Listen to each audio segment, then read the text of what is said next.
Game number 1, everybody. SPT against Boluo. Battlefield of Eternity is our next map. And well, as we're heading into our first map, a couple of things right away. Obviously, the Chinese production, they stepped it up slightly. We have our customized draft screen right now for the teams here. This is a best of 2. We entered not quite the final stage of the tournament yet, but we have entered the final group stage where the final 8 teams play round robin in best of 2 format against each other to determine the teams for the final bracket and also the seeding for said bracket. So as we're heading into this, we have already with the Swedes playing, them banning out Maiev, we're having also Genji banned, and as I explained also in previous videos, if the FPS in the game is it seems a little bit low to you, that's actually true. We're relying here on the source material from the Chinese stream, and that is unfortunately not quite on the same FPS level as I run my own streams and videos. So if you watch that right now and you're wondering about it later, that's the explanation for that. Also, if you're watching this on YouTube right now, make sure that you give the video a thumbs up if you'd enjoy the commentary of the games in general, and of course also the matches that you've seen so far from Gold League here. Tirana banned out, and so far also the Rexa banned. So on Battlefield we don't really see too much Rexa in the European scene, but in China definitely a bit of a different story. Now SPT and Boluo just played recently in the previous round of the tournament against each other. Boluo was able to win the series with a 2-1, but it was definitely a hard-fought victory, and Shrimpy told me in between the games that they actually had a really rough time in scrims, but they were able to win the match when it really counted. Now they're starting things up here with the Ana pick right away, and that of course leads us immediately on the battleground into a potential Li Ming pick here. There's a little bit more than only that. You can also of course play with Jaina and other mages as well, but Li Ming is a fantastic hero for the map and could definitely be the tool that they're going to try and use here. So SPT, they're starting things up with a quick ban or quick pick on Garrosh and on Malfurion in the early stages. And let's see what Wooby and the boys have up their sleeves here as they're going up against SPT again. It's actually interesting that this is what starts the group off for the Swedes, that they have to play against SPT again, because they know each other quite well at this point. As expected, there's Li Ming. Would have been shocking to see anything else there, unless they wanted to go for some crazy Jaina lineups, but the map just caters much better to a Li Ming choice, and of course with Hanzo they now also have a lot more pressure against the Immortal, as is. When it comes to the bans, I mean, we currently see the 365 on the off lane for Boluo, and we have Wooby in the main tank role, and 365 has played a lot of Arthurs here, and is probably also the one player that SPT is the most familiar with, as he is the only Chinese player on the lineup. Gia obviously with the dual citizenship. But when you talk about playing in HGC China beforehand, 365 is the only player out of Boluo's lineup that has been there. So with that ban, we also have Sylvanas banned out. In the past, Poik has actually relied on that hero a lot. He played it 3 times against SPT the last time the two teams faced off against each other. This time they made a bit of a different choice, as you can see. But they still don't want Sylvanas to be part of the draft. Now with the next double pick, let's see what we're going to have from good old SPT. Tyrael coming in, okay. And Jimmy too. Curious already if Jimmy is going to go for Exterminator, because we see that from the Chinese teams a lot actually. It's honestly a disturbing amount of Exterminator that we're seeing here. But I'm not quite sure if SPT is one of the teams that would really go to that length. Usually it's a bit more the underdog teams that so far have picked the talent. 365 branching out straight into Blaze, so they're going to have the bunker available, and a Nubarak for Wooby coming in for the setup as the last pick for SPT. Still need a little bit more damage. What are they going to get here? They have Jimmy already. Bit of mage damage would be good. Honestly wondering a little bit, I mean, with other teams I would say Greymane would be a great pick here for them. Greymane has started to be picked a little bit more often lately, especially when you look at the European scene. But it is China, so they go for Illidan. Tyrael Sanctification with Illidan as they're jumping in, and we are heading into game number 1, Battlefield of Eternity here at the Gold League. Let's get right into it. Game number 1, Battlefield of Eternity, ladies and gentlemen, as we are heading into our best of 2 here at the Gold League to see if the Swedes can do it again. They faced off against SPT in the last round of the tournament. Now they face them in the round robin group stage to determine the teams that make it into the final bracket and the seeding for them. So can they pull it off once more? Heading straight into this, we're having also a bit of a glimpse here early on onto the talents. I hope that we're going to get that screen later on too, to get updated on the stacking process. But important is definitely that Jimmy indeed has gone for Exterminator. So that's a little bit more pressure against the Immortal itself, but of course you lose Ace in the hole, which means that you're giving up on some of the damage that you want to push out with your range damage dealer. It's one of those things that is still a bit odd to me. It is definitely very Chinese flair to have Exterminator taken this reliably on Reyna. You don't see that too much in Europe. Actually, you pretty much don't see it at all. There were times when the talent was experimented with on the map, but these days it's always Ace in the hole, and there's so many slows to go around that you normally can proc that extremely reliably. But at the same time now, we're having a nice poke setup for Boluo as they are centering their entire draft around Li Ming and obviously Hanzo too. So we're going to see if that's working out for them then later on. Again, as I said in previous games of the Gold League, I'm not controlling the screen here, so I'm not actually in the lobby myself, which I usually am for Meta Madness, Nutcup, for Division S, and you name it.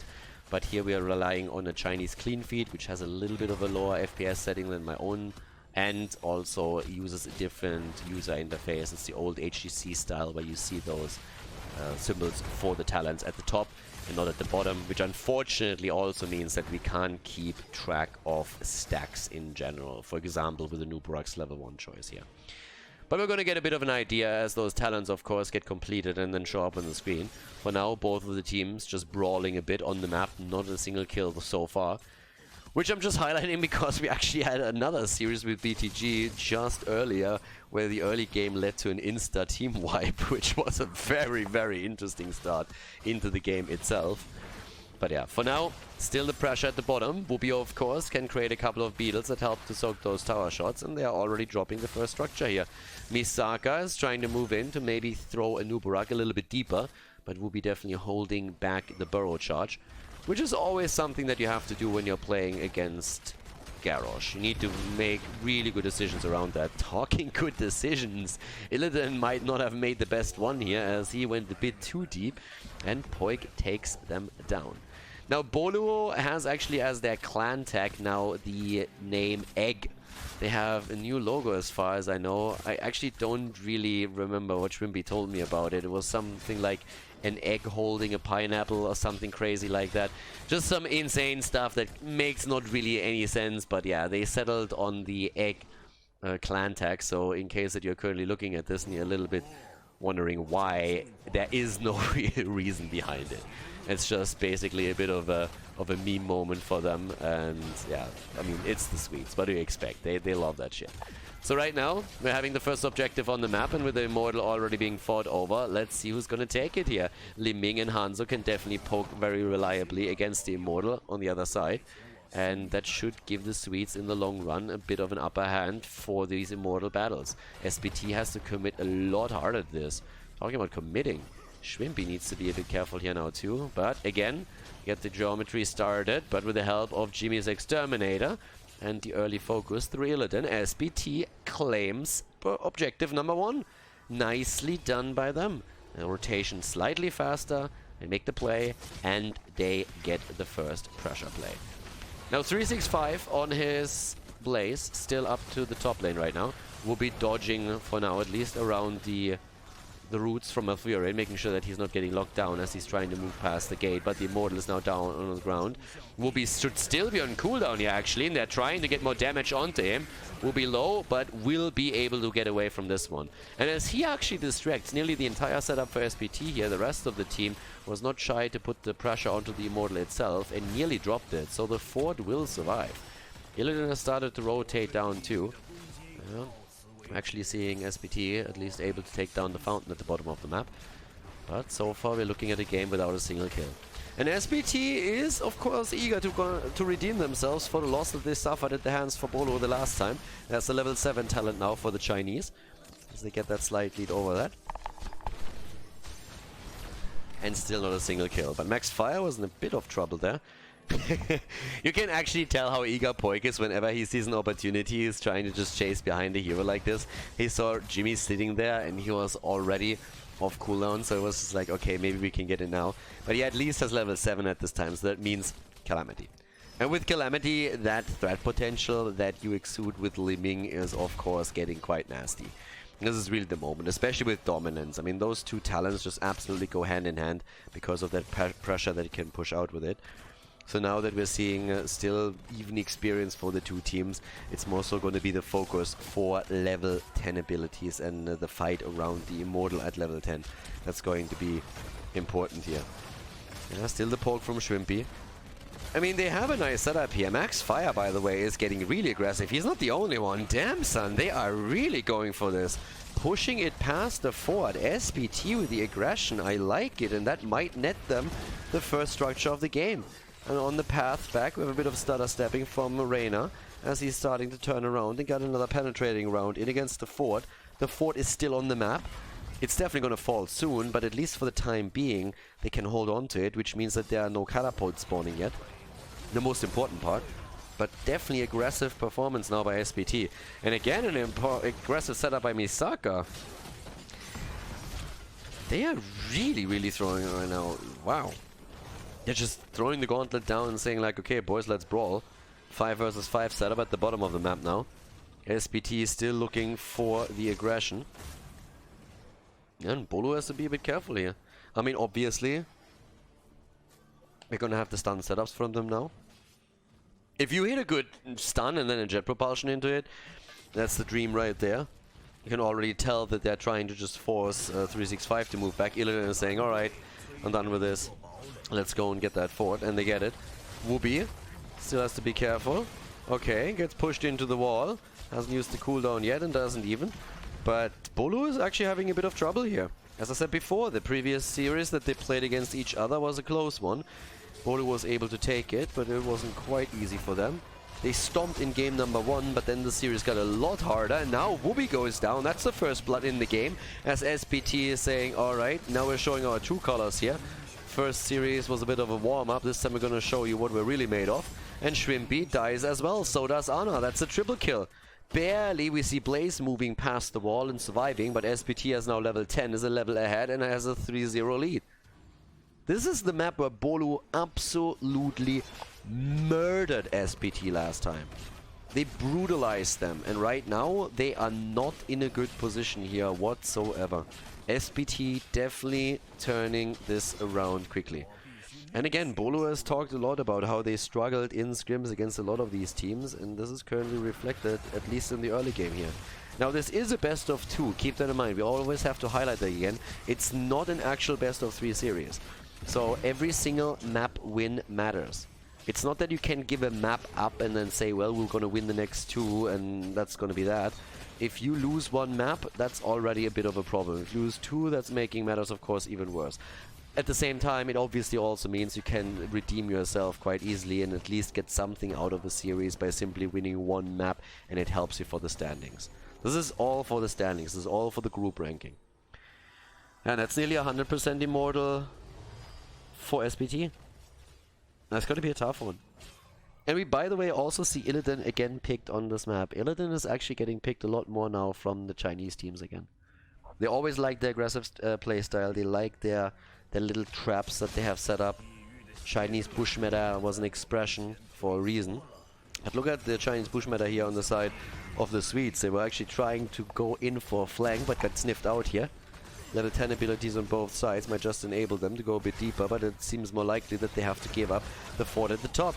There's already the attempt to throw them in again. Hanzo drops the arrow, and they're trying to make a bit of a play there. Poik has the nano boost and attempts to go in, but gets zoned out by the Immortal. They're getting a bit more pressure in, but now Li Ming herself is in trouble. Melody C pushed it with Illidan right away. And with the fort being down, SPT knows they can very likely not get much more. They're trying to slowly push that in and see if they can maybe get a kill.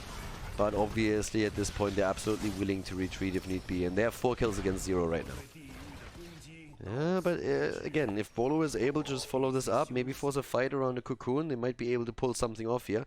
But without the nano boost, they're of course going to be a bit hesitant, especially since SPT hasn't really committed a lot of their own heroic cooldowns in those little skirmishes around the Immortal. It's tough, honestly. Boluo is in a bit of a tough spot. And again, this stage matters quite a bit. So SPT, they have learned from the mistakes that they made in the previous series against Boluo and is now eager to not only get the 1-0 lead, but also a 2-0 victory. And especially later in the fights, that setup with Illidan plus Tyrael can be quite powerful. That Sanctification enables Illidan to go a lot harder with this. It's going to come down to, I feel, especially Wooby's Cocoon and the follow-up afterwards. If you can Cocoon a hero out and are then able to get the kill in with a nano-boosted Li Ming and the resets start coming in for Boluo, then it's a different story. But it's the experience game that we have for SPT that's the biggest worry, because there's level 13. And I like the way that SPT is playing this. I mean, the aggression that they've been showcasing throughout the tournament is once again on display as they time this attack perfectly. They are pushing in before level 13 drops, but once 13 is in, they are breaking through the wall at the keep. And are even threatening to go for the keep. You could tell that they were looking for an opportunity to see, okay, can we maybe get Garrosh close to someone for a quick taunt, get a kill, and then take the keep itself. And so far that hasn't worked out. Boluo is sitting tight, they're defending, but they now also have to engage into another Immortal fight pretty soon, and they are still without the level 13 talent. And that's a massive problem. Yep, there's Garrosh already zoning them out. Barely able to get away. Good move also by Li Ming, immediately creating a little bit of space with the Wave of Force here. Defensive position taken for Boluo as they're trying to protect the Immortal for as long as they can. Yeah, but again, starting to go straight in there. Okay, up to the top. There we have it. Big Bro is moving in. Gets actually stunned out for a second. Has to use the Metamorphosis early. And we see the attack with the Cocoon. Yeah, Cocoon is actually burned down. 13. Still not there, but it will drop just as the halftime show is in. And okay, with that they're starting to go straight, or they should go straight for the fight. They need to win this now. I mean, honestly, if they don't win the fight here and they are... Oh, Shrimpy! Illidan is in bit in trouble. Here comes the throw and the arrow, big one. But the Sanctification is on the ground. Whoopi gets into the bunker. Big Bro's very, very low here. Needs to be a bit careful. Gets actually thrown out by Misaka as he was in trouble. And once again, they're starting to move back to tap at the fountain, but they're still in decent shape. But obviously, it gives a bit of an access to the Immortal for Boluo that they use immediately to drop those shields at least to roughly 50%. Nice combo again from Li Ming. Good setup against Big Bro. Can they control Illidan here? They're trying, that's for sure. But there's the kill against the melee assassin. The Cocoon is out again, and they're trying to follow it up with another one against Malfurion, and that would be fantastic. Whoopi is also low, and he needs to be careful here. But Poig is looking for the kills. The problem is he doesn't have mana anymore. He can't capitalize on the reset the way that he really wanted to, but they're making the play for the objective itself, and if they can take that one, that would be their ticket back into this game for sure. Here comes the jet propulsion though. They're trying to get the damage out with Hanzo. The taunt, Li Ming low and goes down. Jimmy with a final hit here. Whoopi also on the retreat. It comes down to the lack of mana that they have. 3-6-5, trying to prevent the worst. Nano boost is there, but Shrimpy actually is taken apart. 3 kills again for SPT as we have 7 kills against 1. Boluo was on the edge of snowballing the last fight, but they couldn't get that second kill. They had problems on the mana pools, and now SPT is looking at another Immortal that would probably break also through the keep itself. So yeah, tough times here for the Swedes in the game. 7 kills against 1, half a level away from 16. That's where SPT stands. Let's take a quick look at that replay. I mean, keep those mana pools in mind. Just look at Li Ming here. Li Ming in so much trouble at this point. She goes down first.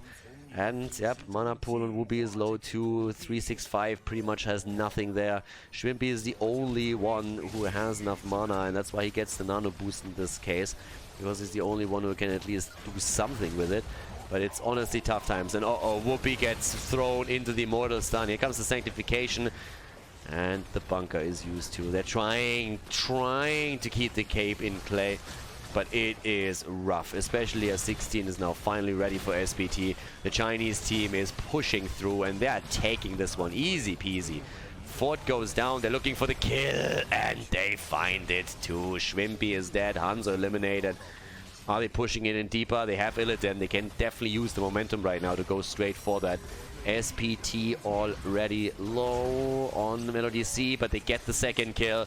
That's all that they really need here. They break through the shield. SPT, they want the 1-0 lead now in this best of 2, and it looks like they're going to get it. Only 3 heroes back in the play for Boluo, and they won't be able to defend this for much longer. That is game, as we have Battlefield of Eternity decided in favor of SPT as the Chinese team takes the lead in the best of 2.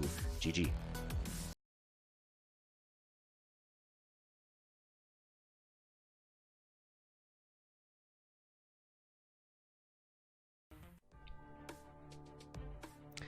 Game number 2, ladies and gentlemen. Dragonshire is our second map, and SPT is currently in the lead. So yeah, let's see how Boluo deals with this. First game was definitely not too crazy, but again, keep in mind how the last series between the two teams actually started. Boluo destroyed SPT on map 1, and then Boluo started a comeback. Other way around. Boluo destroyed SPT on map number 1, completely obliterated them, and SPT started a comeback. Boluo just simply has to show that they can pull that off too. Map is Dragonshire, and to be honest, when I saw the map, I was immediately like, well, are we gonna see that Raxa maybe? And we could, but I honestly don't really know how much 365 plays Raxa, since I still assume that he's going to take the solo lane for them. So I'll leave that open for now, but obviously having good rotations on the map would be pretty important for Boluo. Having a strong 4-man would really help them. And it is their map choice. Ban against the Haka. And Maiev gets banned out. Alright. Hanzo is going to be important. And the Rexa first pick. Okay, top lane is already lost. There's pretty much no hero that can deal with Rexa on his own. So I wouldn't be shocked to see Genji picked. Because Genji is one of the heroes, maybe Zeratul even. Any hero that has the mobility and the ability to move to the top lane and put pressure in a 2 versus 1 against Rexa. Because you're not going to win the lane against Rexa. And there it is, Genji picked right away, and I like that a lot. So whoever is playing Genji is going to rotate to the top lane quite a bit to put the pressure on Rexa and try and force him to play a bit more passive or try and get a kill here. The problem is, if you don't offset the top lane in any way, Rexa is going to win the lane on Dragonshire. And that means that your 4-man has to win the bottom shrine, or you're all of a sudden being threatened that your opponent is getting the Dragonite. And now with Sylvanas coming in, this actually would also allow that you push with the Dragonite very heavily, but at the same time, it also means that you're actually looking at a setup where if your opponent sets a 4-man onto the bot lane when you are having heroes topside, they can push through the structures and slowly really take that away from you. Okay. ETC is also in. Again, we've actually seen that Rexa in ETC combo a little bit more in the Chinese setup. Ban on Malfurion. And what is SPT going to get rid of here? I mean, so far there's not really a lot of synergy on the side of Boluo. They have with Tyrande a great first hero. They have the stun that they need to. I mean, they kind of need a pre-stun for it to really get value out of it. Diablo could be the choice here. They still have the option to go into a lot of different setups here. Tyrael gets actually banned out against us right now. But with Genji and Tyrande, you have a pretty flexible draft at the start, but you still need to get it together at some point. So are we going to see that Diablo setup? Is that something that Wooby is going to aim for? He played quite a bit of Diablo. And what is 365 going to play? Could see a Junkrat, by the way, for additional damage too. Oh, Zeratul, so that has to be a Diablo, right? Johanna! Does that mean that we're going to get the late or the last pick Jaina? I mean, if you go with Zeratul and Genji, you have a... I mentioned both of the heroes at the start so that you can rotate topside or just try and set these ganks up. But normally when you're looking at a Zeratul, you also want to get some value out of your Void Prison. We've seen very, very few games where Void Prison was not the focus, where a Zeratul player instead went for Might of the Nerazim. We actually saw recently Thai play a style like that with Granite Gaming in the European scene. There's Brightwing and Phoenix. We have some global action happening. That's definitely already good for Rex at the top, so he's going to get a bit of assistance out of that.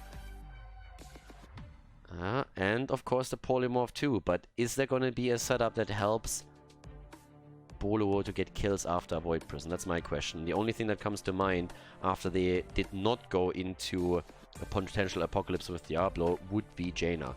So are they going to go for the Jaina pick? Nope, they go for Hammer. It's Hammer time, ladies and gentlemen. Very different setup than what we expected here. Game number 2 coming up in the best of 2 series. Can Boluo get a point against SPT? Game number 2. As we have our little fisherman here towards the top right, we have the rest of the team eager to join at the mid lane for a bit of early brawling. As we are seeing Boluo go up against SPT again, this time on Dragonshire. And it's going to be an interesting one, because this is really the moment where Boluo has to show that they can at least take one map here today. It is a best of 2, not a best of 3, so you want to at least gain 1 point for the standings, since this is going to determine if and where you're going to end up in a bracket in the next round, final round of the tournament. So let's have a quick look at how this is going to plan out for Boluo. They're playing with Hammer here today. We're having Johanna to protect it a little bit. They decided to not go into any wombo combo setup with Zerathul's Void Prison and Apocalypse or Ring of Frost. And instead we're going to have the player on that. Shrimpy the one, by the way, on Genji. We're currently seeing Gia again on the support here. Zerathul has already started at the top lane here. Poik is currently sitting down to the bottom of the map on Hammer. There's a lot that they have to deal with. Now, first of all, on the top lane, you have now Zerathul against Rexxar. That's one of the things. But with that, we are actually having a setup where, for the time being, Rexxar will have to... I mean, Rexxar is going to try and get the control with Misha on the Shrine and the experience in the mid lane. So that's going to be the important one. But we are going to see Rexxar a little bit more careful whenever Genji disappears from the map, because he simply has to. And yeah, that's kind of what Rexxar has to deal with. What Boluo has to deal with is pretty much a losing top lane. And it was already clear once that we saw Rexxar being picked. Another hero that I could have seen if they really wanted to try and play around it is Urel. She's still pretty fantastic, can just jump between the two and maybe play that out a little bit better. But with Zerathul, they have a lot more kill potential, especially when Genji starts to rotate in, so it's a very aggressive setup that they're using there.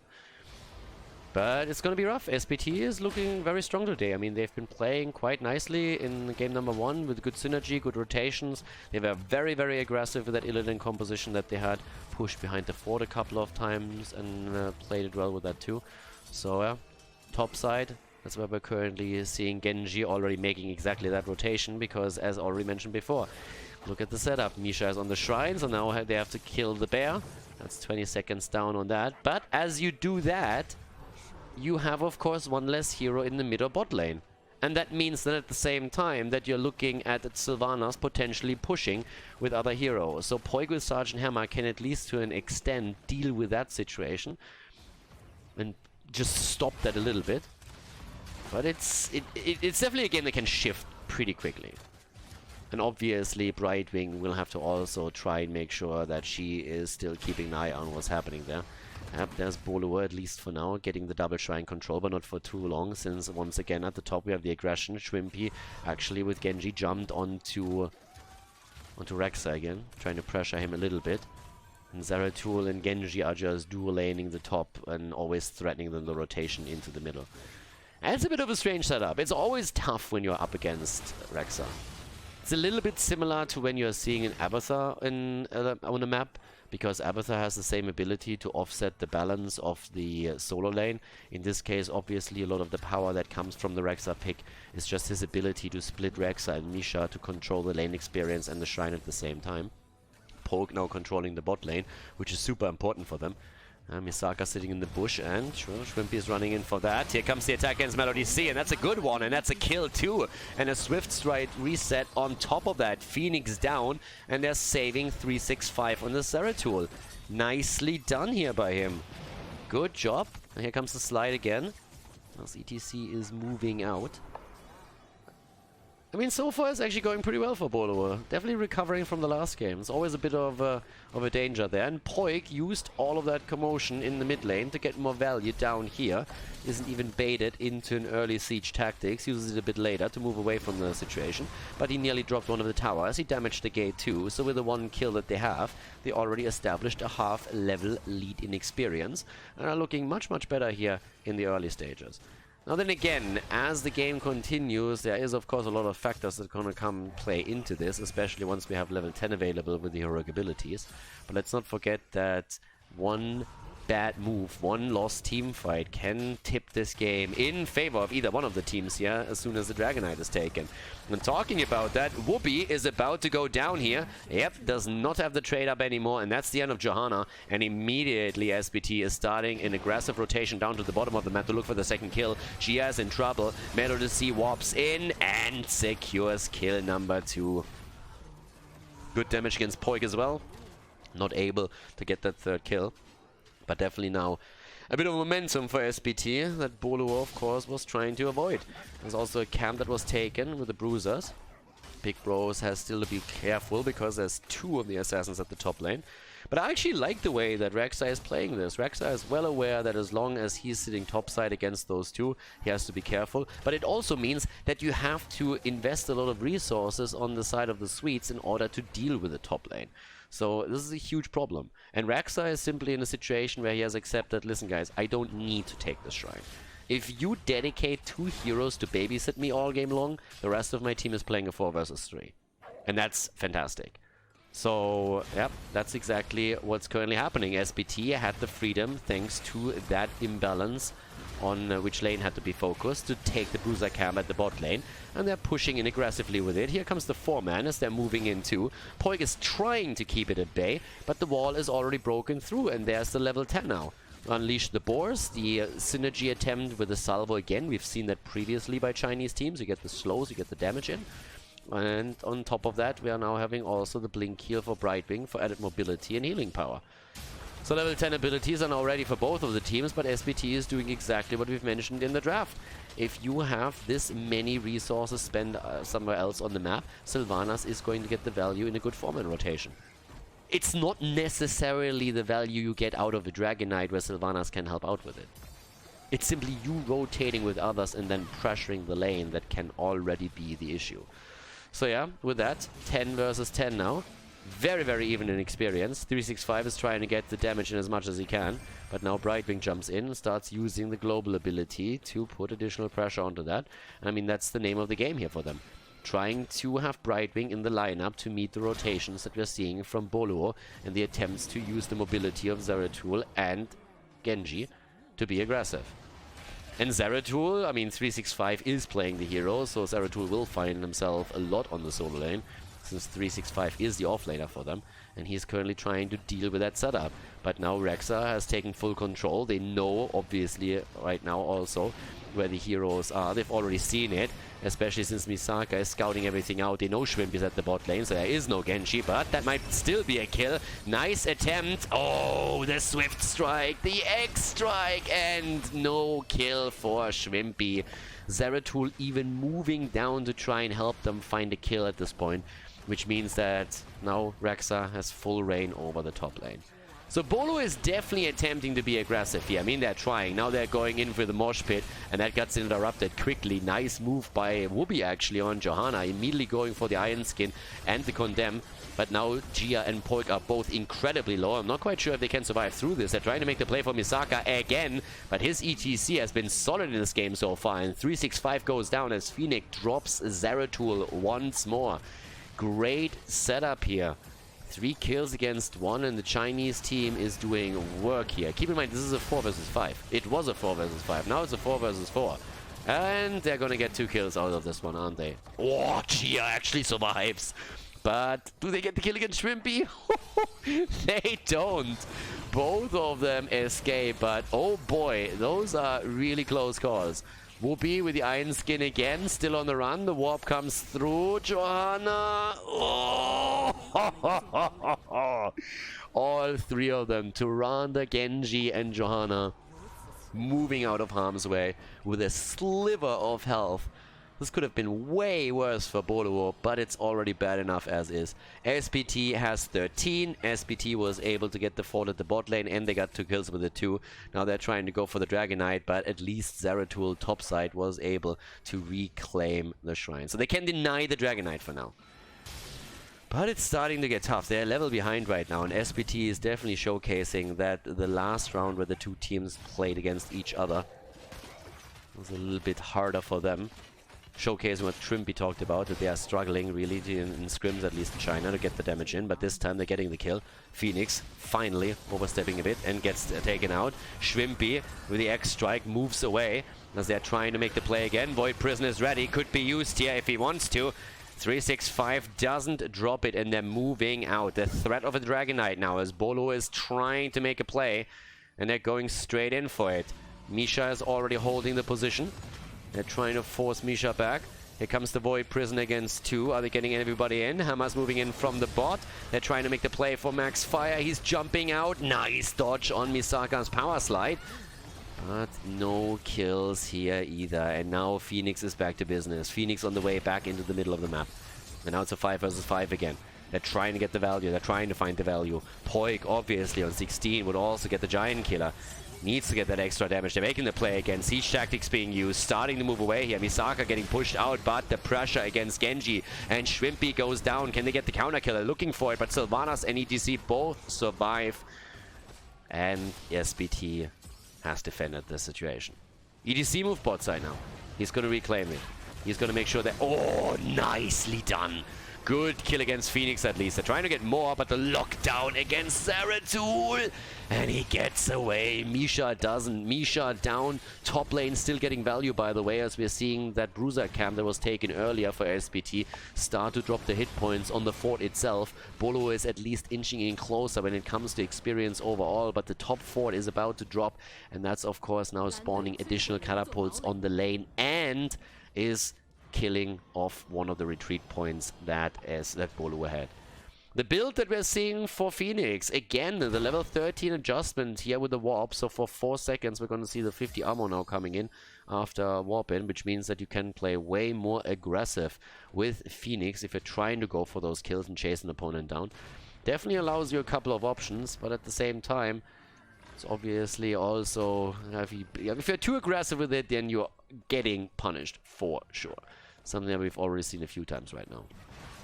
Boluo is holding on to it, but just as I say, they get the kill.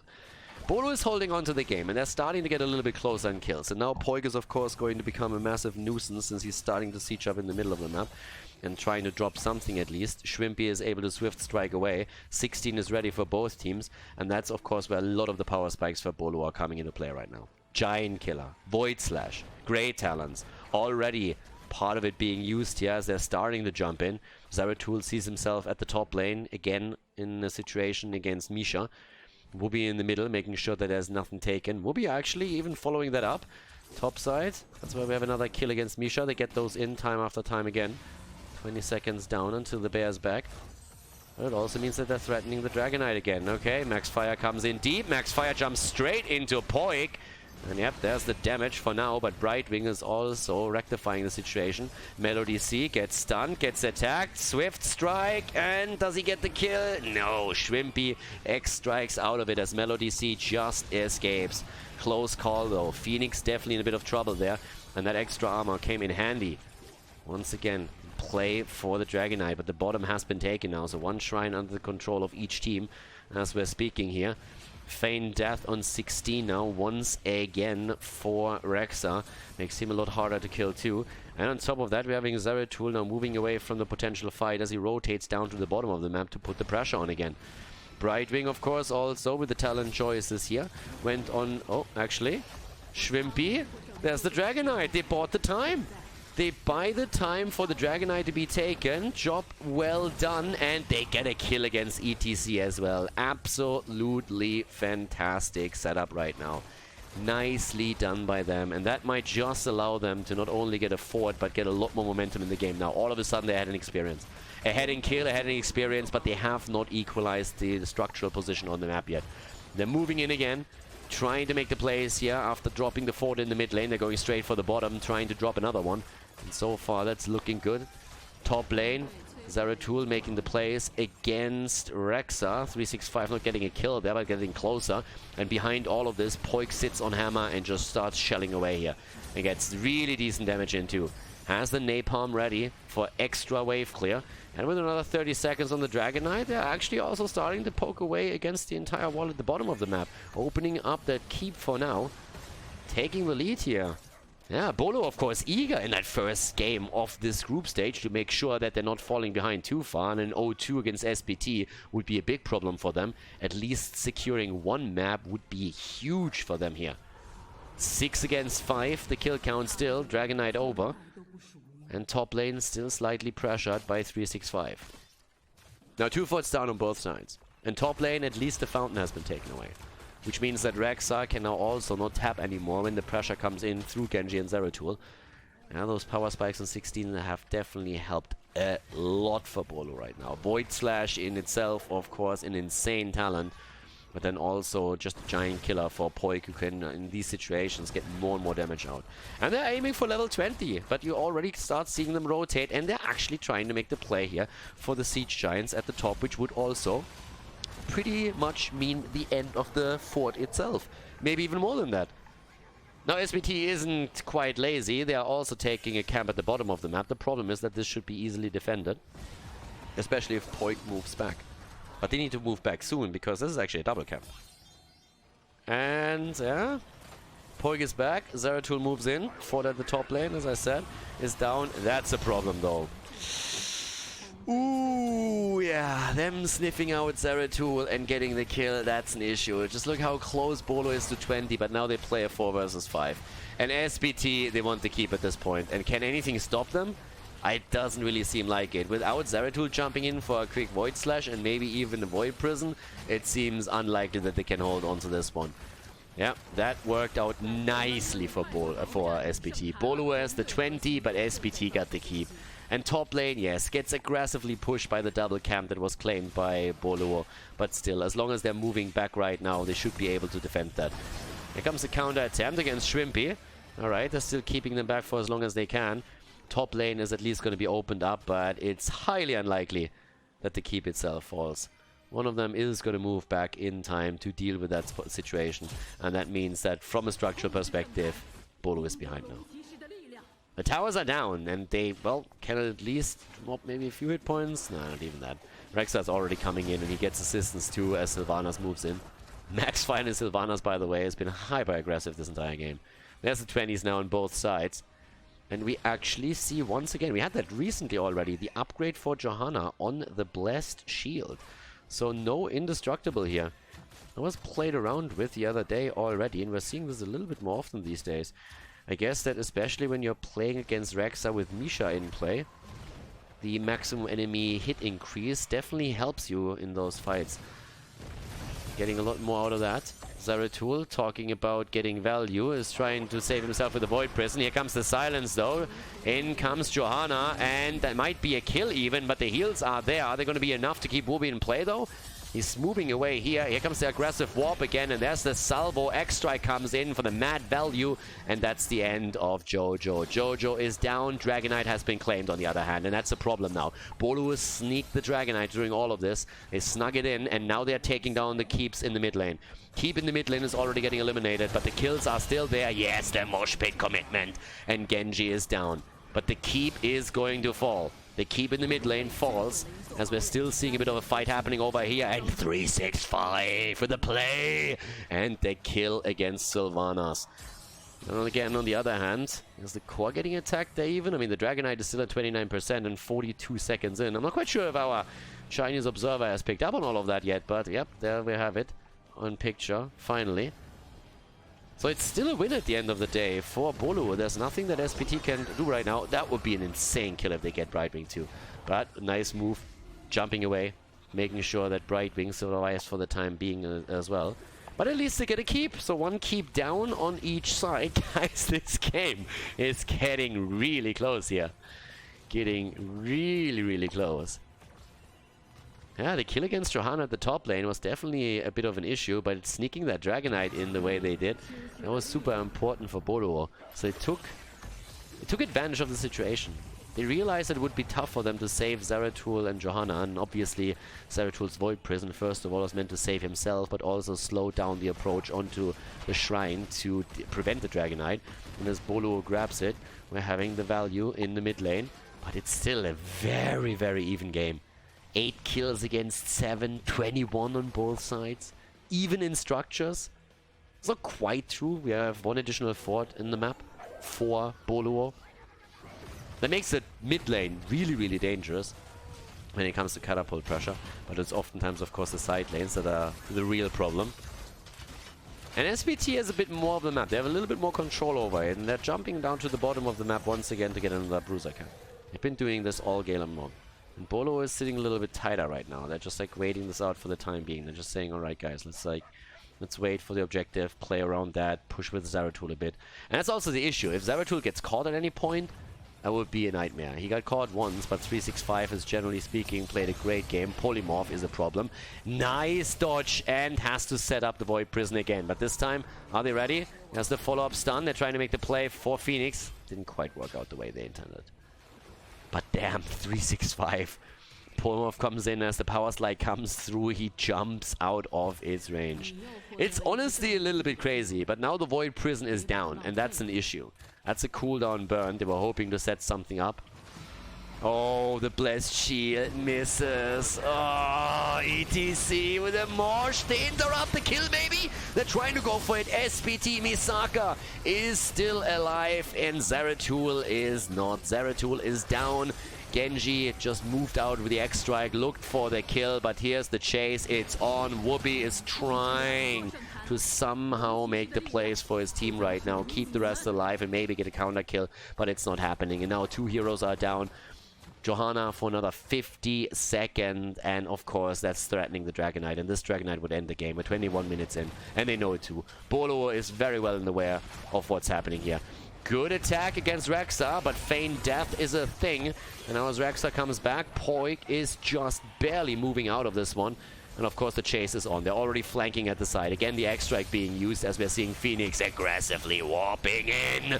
Poik about to fall, and he's not the only one. Gia's not going to get out of this one either. Down they go, 1-2. Only Genji left in play, and he swift strikes down to the bottom of the map, making sure that he prevents the Dragonite for now. They have Zeratul back in just a few seconds again, but the problem is still the same. This DK could end the game, and with only 2 heroes on the map, how do you have a chance of preventing that from happening? Void Prison is there and can slow down an attack against the core for a few seconds, but the DK is in play, and they need all hands on deck right now if they want to prevent the worst. Dragonite is already starting to move down to the bottom of the map. I would be shocked if they would go for anything else but the core, and with 12 kills against 7, they're intending to do exactly that. 20 seconds until Duranda and Hammer are back, and you need Hammer for this defense. I mean, they're already soaking or trying to at least zone out Misaka, but yeah, you can buy yourself a little bit of time with the Void Prison, but that's all that you can do here, and that Dragonite is just an absolute beast, and without the defense capabilities of Hammer, I just don't see it happening. There's the Void Prison. They had to set it up. They're trying to go for the kills. They might even get the kill against Phoenix, but they need to drop that Dragonite, and they need to drop it quickly, and it just doesn't look like that's going to happen. SPT is about to take the 2-0 victory. Phoenix goes down. The rest falls too, but so does the core, and this is it as SPT gets 2 points against Boluo in the best of 2 series.